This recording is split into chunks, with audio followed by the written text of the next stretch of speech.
कस्बे की शांति के बीच रोहित खुद को अपने घर के ऊपर पाता है। क्षितिज की ओर देख रहा है। उसकी आंखें नेहा से मिलती हैं, जो अपनी छत पर खड़ी है। उनकी कोमल मुस्कुराहटें दूरी पर एक दूसरे को दर्शाती हैं। नेहा रोहित की मुस्कान लौटाती है। उसकी उपस्थिति दिन की शांति में एक आरामदायक प्रकाश स्तंभ है। कस्बा अभी भी शांत और शांत है, जिसमें रोहित और नेहा की मुस्कुराहट ही एकमात्र हलचल है। रोहित की मां शांत पड़ी है। उस पर बीमारी की छाया है। रोहित अपनी मां की देखभाल करता है।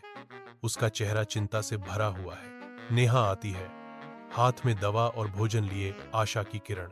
नेहा रोहित की मां की देखभाल करती है, एक कोमल हाथ जो आराम और देखभाल प्रदान करता है। रोहित नेहा की दयालुता को देखता है। उसका दिल उसकी निस्वार्थता से छू जाता है। धूप में नहाए रोहित और नेहा शहर के चौक में घूमते हैं। उनकी सहज दोस्ती सच्ची खुशी का एक चित्र बनाती है। उनकी परछाइयां उनके पीछे लंबी खिंचती हैं। दिन की गर्मी और उस यात्रा का प्रमाण जो वे साझा करते हैं। भावपूर्ण आभार के एक पल में रोहित नेहा की ओर मुड़ता है। उसकी आंखों में प्रशंसा की गहराई झलकती है। आपने मेरी मां की बहुत मदद की, रोहित कहता है। उसकी आवाज में गर्माहट भरी है।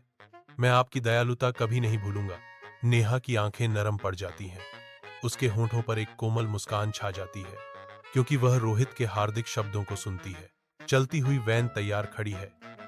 उनके गृहनगर की पृष्ठभूमि में विदाई का प्रतीक है, जो अनकहे अलविदा से भारी है। नेहा दिल से कहती है, अगर तुम्हें कभी मां की दवा की जरूरत पड़े तो मुझे याद करना।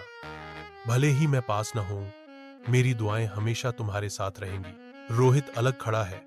उसका आकार अकेलेपन का एक सिलहूट है, क्योंकि नेहा के जाने का भार उस पर आ जाता है। रोहित का दिल नेहा की दयालुता की यादों से भरा है।